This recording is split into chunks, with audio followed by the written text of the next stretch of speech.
Film ഗാരേജിന്റെ ഇന്നത്തെ cinema വാർത്തകളിലേക്ക് ഒരുക്കും സ്വാഗതം. കഴിഞ്ഞ ആഴ്ച OTT-യിൽ റിലീസായി ഏറ്റവും പുതിയ ടൊവിനോ തോമസ് സിനിമയാണല്ലോ നരിവേട്ട.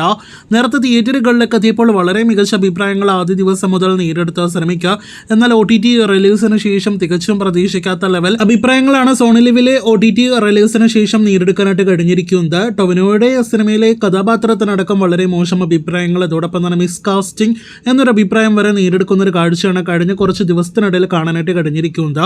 ആസിഫിലായിരുന്നെങ്കിൽ ഈ റോൾ ഇനിയും മികച്ചതാക്കിയേനെ എന്നൊരു അഭിപ്രായമാണ് പൊതുവെ കാണാനായിട്ട് കഴിഞ്ഞ കമന്റ്. ഒരു യഥാർത്ഥ സംഭവത്തെ ആസ്പദമാക്കി തിയേറ്ററുകളിലേക്ക് എത്തിയ ടൊവിനോ സിനിമ കൂടിയായിരുന്നല്ലോ നരിവേട്ട. സിനിമയ്ക്ക് ഒരു പൂർണ്ണതയില്ല എന്നൊരു അഭിപ്രായം കൂടി വരുന്നുണ്ട്. സിനിമയുടെ ആകെ മൊത്തത്തിലുള്ള അഭിപ്രായങ്ങളെക്കാൾ വലിയ വിമർശനവും അതോടൊപ്പം തന്നെ മോശം കമന്റ്സ് എല്ലാം തന്നെ വന്നുകൊണ്ടിരിക്കുന്നത് ടൊവിനോയെ കുറിച്ചാണ്. ടൊവിനോ പാവത്താനായിട്ട് അഭിനയിച്ചാൽ അത് പാവത്താനായിട്ട് നമുക്ക് തോന്നുന്നില്ല എന്നൊരു അഭിപ്രായമാണ് കൂടുതലായിട്ട് കാണാനായിട്ട് കഴിഞ്ഞിരിക്കുന്നത്.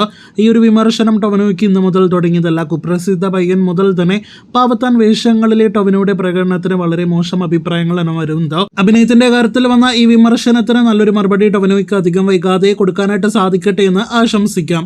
നമ്മുടെ മമ്മൂട്ടി ചേട്ടന്റെ 2 സിനിമകളാണല്ലോ ഈ വർഷം തിയേറ്ററുകളിലേക്ക് എത്തിയത്. അതിലൊന്ന് Dominic and the ladies purse ആണെങ്കിൽ മറ്റൊന്ന് ബസൂക എന്ന സിനിമയാണ്. ഇതിൽ Dominic and the ladies purse തിയേറ്ററുകളിലേക്ക് എത്തിയിട്ട് 6 മാസങ്ങൾ പിന്നിടാനായിട്ട് ഒരുങ്ങുകയാണ്. ഈ വർഷം ആദ്യം ജനുവരിയിൽ തിയേറ്ററുകളിലേക്ക് എത്തിയ സിനിമ തിയേറ്ററുകളിൽ തന്നെ കനത്ത പരാജയമായിരുന്നു. GVM സംവിധാനം ചെയ്ത സിനിമയെ GVM തന്നെ ട്രോളിക്കൊണ്ട് അടുത്ത കാലത്ത് പറഞ്ഞത് ഈ മമ്മൂട്ടി സിനിമ റിലീസ് ചെയ്ത കാര്യം പോലും തന്റെ സുഹൃത്തുക്കൾ അറിഞ്ഞിട്ടില്ല എന്നാണ്. നേരത്തെ ഒരു സമയത്ത് ആമസോൺ പ്രൈമിലൂടെ സിനിമ പേപ്പർ വ്യൂ മെത്തേഡിൽ OTT റിലീസ് അയക്കുമെന്നൊക്കെ റിപ്പോർട്ടുകൾ ഉണ്ടായിരുന്നു.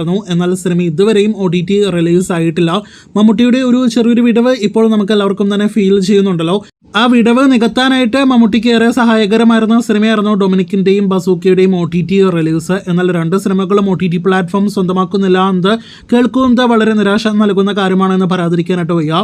ഇടക്കാലത്ത് പ്രിൻസിനോടൊപ്പം ബസൂക്കയുടെ OTT അവകാശങ്ങൾ C5 സ്വന്തമാക്കിയെന്ന് കൺഫേം ആയ റിപ്പോർട്ട്സ് വരെ ഉണ്ടായതാണ്. എന്നാൽ ഇതുവരെ ബസൂക്ക OTT റിലീസ് ആയിട്ടില്ല എന്നത് ശ്രദ്ധേയമാണ്. പ്രിൻസ് OTT റിലീസ് ആയിട്ട് 1 മാസം തികയാനായിട്ട് ഒരുങ്ങുകയാണ്.